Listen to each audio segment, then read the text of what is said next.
Dear Patriots, before the news starts, please subscribe to our patriotic channel by clicking the subscribe button. Give us a thumbs up to this video. Don't forget to leave your opinion below in the comments section. Share the news on Facebook and Twitter so your friends see it. Thank you. California just became first sanctuary state, then ICE director drops a bombshell on illegals. Yes, you read that title correctly. California Governor Jerry Brown, a far-left nutjob if there ever was one, has turned the Golden State into a safe haven for illegal aliens, which includes illegal criminals. This is how far the left is willing to stoop. However, ICE Acting Director Thomas Homan isn't going to put up with Brown's BS. Homan says the law will undermine public safety and hinder ICE from performing its federally mandated mission. Yup. So true. He added, SB 54 will negatively impact ICE operations in California by nearly eliminating all cooperation and communication with our law enforcement partners in the state. Homan also said, ICE will have no choice but to conduct at-large arrests in local neighborhoods and at worksites, which will inevitably result in additional collateral arrests, instead of focusing on arrests at jails and prisons where transfers are safer for ICE officers and the community. ICE will also likely have to detain individuals arrested in California in detention facilities outside of the state, far from any family they may have in California. Homan sounds like a strong leader who loves his country, someone fit for the job. California houses an estimated 2.3 million illegal aliens. Think about that for a second. If you stand with ICE, dear Homan and America, let us know about it in the comments section. HT ABC 7.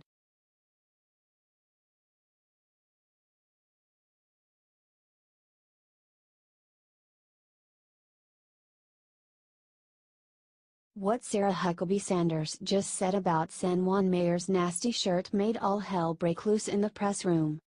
San Juan Mayor, Carmen Yulín Cruz, has been more concerned about playing politics than she has been about the well-being of her own people.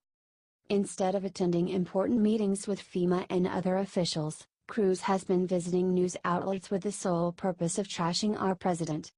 She even went as far as wearing a shirt with the word nasty on it, referencing the time candidate Trump called Hillary a nasty woman. The move was both childish and inappropriate for someone in her position. Sarah Huckabee Sanders was asked about the mayor's choice of attire by a reporter and she didn't mince her words one bit. I think that it is sad that the mayor of San Juan chose to make that a political statement instead of a time of focusing on the relief efforts, Sanders said.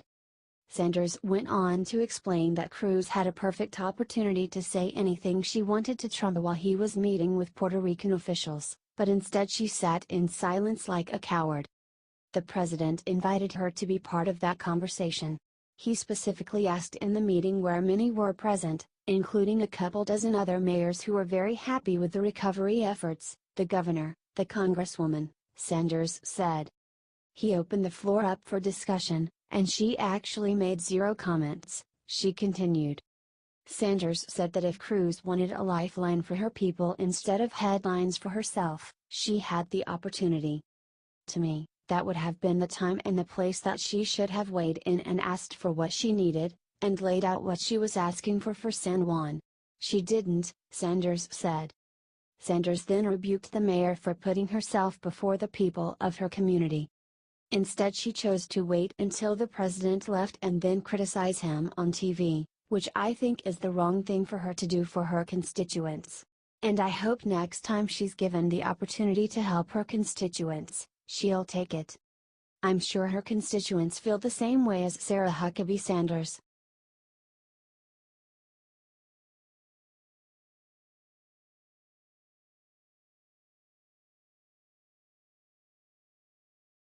Trump just walked up to the mic and destroyed Cuba and Venezuela with 8 words. Donald Trump loves freedom, and he's not afraid to condemn those who don't. During a White House gathering focused on Hispanic heritage, the president took the opportunity to shut down supporters of communist Cuba and Venezuela. As I announced before a wonderful crowd in Little Havana earlier this year, we will not lift sanctions on the Cuban regime until it delivers full political freedom for the Cuban people.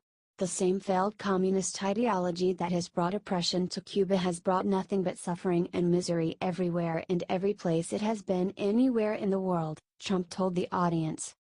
Then, to a cheering crowd, Trump added, "Communism is the past. Freedom is the future." Then, he commented on the disaster unfolding in Venezuela. "We also stand with the people of Venezuela who are suffering under the ruthless socialism of the Maduro regime," Trump said. "We reject socialist oppression and we call for the restoration of democracy and freedom for the citizens of Venezuela." Trump certainly knows how to make a statement. He knows how to say it and where to say it. Comment "Communism sucks." And share if you support Trump's attack on Cuba and Venezuela. He stands for freedom and so should we.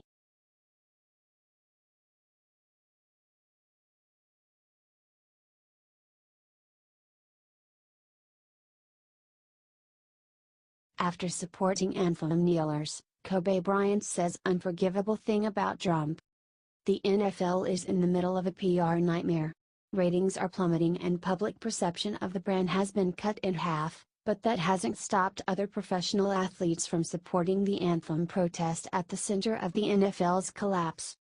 This week, The Hollywood Reporter asked NBA legend Kobe Bryant what he would do during the anthem if he were still playing professionally. "Kneel," he responded. Seriously? Bryant is among the most privileged men in the United States, not to mention filthy rich. These protests aren't accomplishing anything.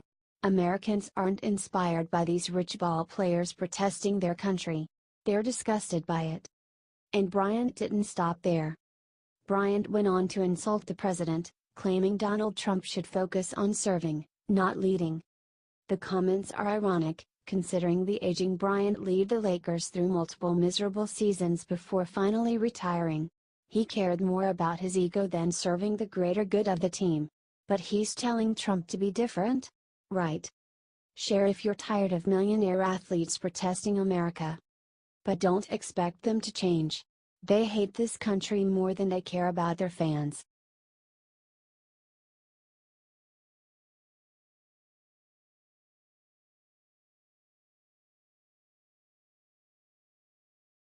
UNLV professor just caught on video brainwashing students to think Trump caused Vegas massacre.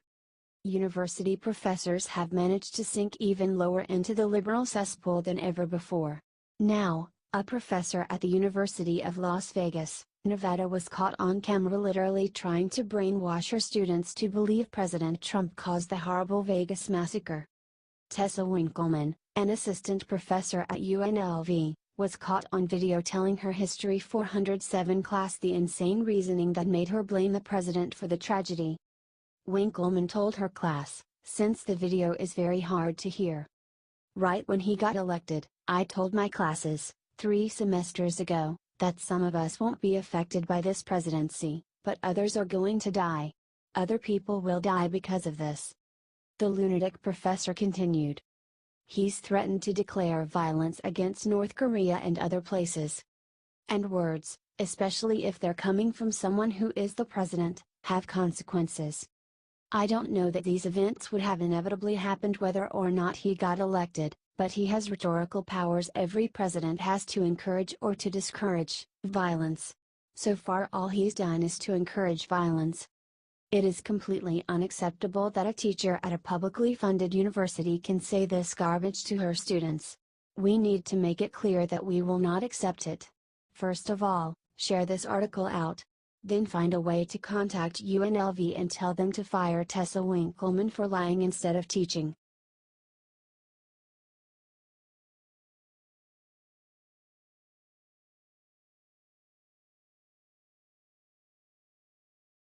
After student steals MAGA hat, police deliver justice that will destroy her life. Last month, at University of California, Riverside, a leftist student named Edith Macias stole a "Make America Great Again" hat off the head of a Republican student. Video of the event has since gone viral. "This is mine. You do not get to take other people's property that is legally theirs in this county," Matthew Vitale, the hat's owner, tells the hat snatcher in the video. "Your f***ing freedom of speech is genocide, homeboy. Is that what you are trying to represent? Macias shouts back. Macias then continues to attack the First Amendment.